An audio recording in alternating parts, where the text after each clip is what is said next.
Oi, eu me chamo Brenda Patriota, sou discente do Programa de Pós-Graduação em Demografia pela UFRN, possuo licenciatura em Geografia pelo Instituto Federal de Educação, Ciência e Tecnologia do Rio Grande do Norte. Sou orientanda do professor Ricardo Ojima e faço parte do Laboratório de Estudos de Mobilidade Populacional Nordestina, LEMO.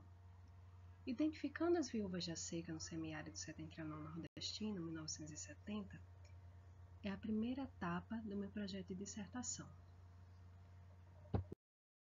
Quem seriam as viúvas da seca? As viúvas da seca seriam as mulheres deixadas para trás no processo migratório de seus companheiros.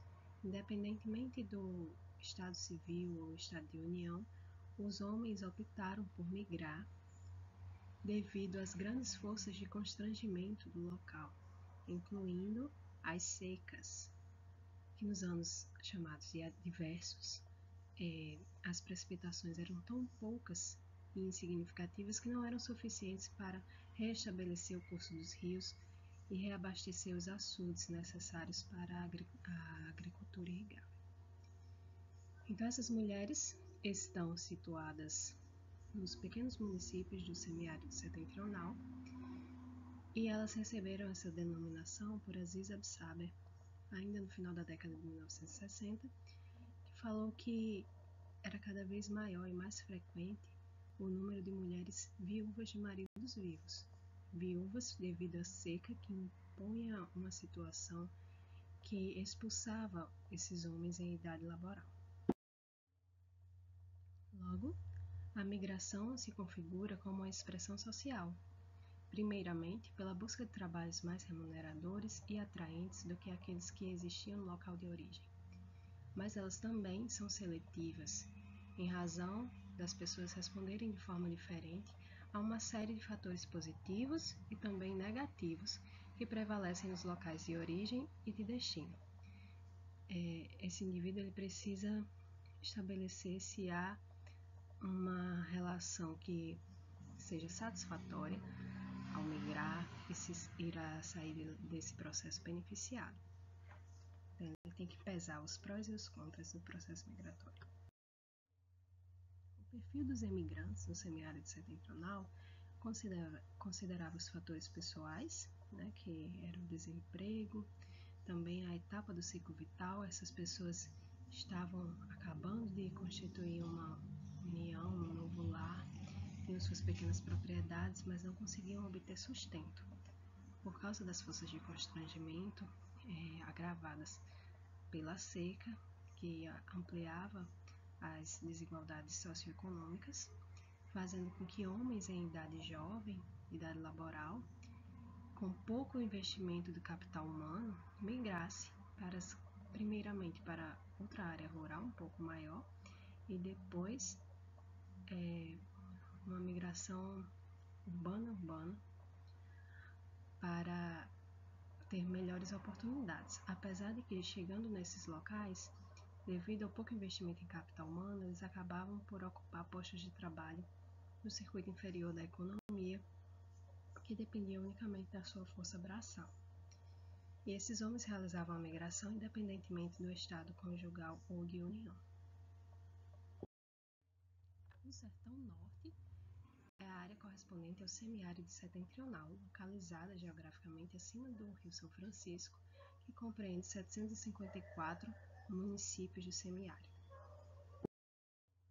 Nosso estudo de caso tem como aspectos metodológicos os dados da amostra do censo de 1970, com a população segundo sexo por homens e mulheres, incluindo os grupos etários quinquenais dos 15 a 49 anos, cobrindo todo o período reprodutivo, e a população total dos residentes em cada município. Dunston, 1996, faz a seguinte afirmação: no primeiro estágio da transição demográfica ocupacional, jovens rapazes pouco qualificados emigram, em geral temporariamente, para suplementar a escassa renda da família, especialmente nas etapas iniciais de formação de seus próprios lares, quando tem pouco capital, terra herdada ou trabalho para permitir sua sobrevivência no interior de sua própria unidade produtiva. No estágio seguinte dessa dupla transição, As moças estão mais expostas a alternativas à vida numa cultura machista tradicional e alcançam mais anos de educação formal, que podem servir como passaporte para trabalhos qualificados e frequentemente não manuais no novo ambiente. Então, nós observamos que essa migração ela vai fazer com que os diferenciais, né, de trabalho rural no início seja tipicamente feminino, mas logo após ele se inverte, porque as novas ideologias da segunda transição demográfica fazem com que as mulheres se beneficiem do ponto de vista do capital humano e agora a nova integração no mercado nacional não exige mais unicamente a força bruta, né, devido ao processo de industrialização.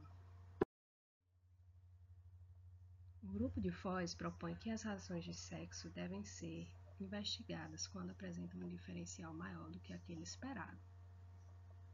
Então, nós consideramos a razão de sexo como uma proxy, com a hipótese de que nos municípios do semiárido setentrional, razões de sexo que apresentam uma proporção maior de mulheres do que homens iriam indicar a emigração dos homens.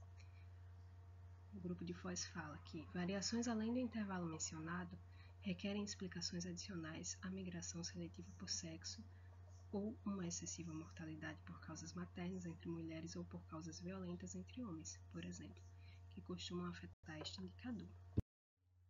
Portanto, nosso recorte espacial, com 754 municípios do semiárido setentrional nordestino em 1970, considerando o coeficiente de feminilidade.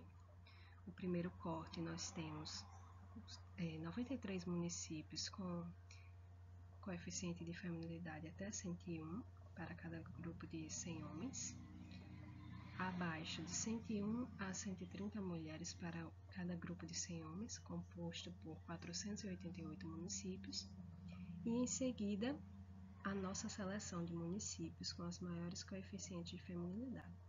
130 mulheres para cada 100 homens ou mais, correspondente a 26 municípios. Destes 26 municípios identificados com o coeficiente de feminilidade acima de 130, nós observamos que 14 municípios estão localizados na Paraíba e 5 no Rio Grande do Norte. Estes são os municípios paraibanos, com coeficiente de feminilidade superiores a 130 em 1970, com as suas populações da amostra por separados homens e mulheres.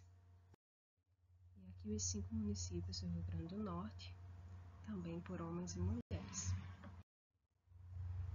Isso nos mostra que é necessário investigar para compreender como a migração, como a emigração masculina impactou o desenvolvimento socioeconômico e também identificar as relações que existiam nesses municípios muito próximos uns dos outros para compreender melhor o momento que viabilizou tantos fluxos migratórios. Minha dissertação propõe um estudo de uma série histórica de 1970 a 2010 com os anos censitários para identificar as mudanças no perfil sociodemográfico dessas mulheres viúvas de marido vivo.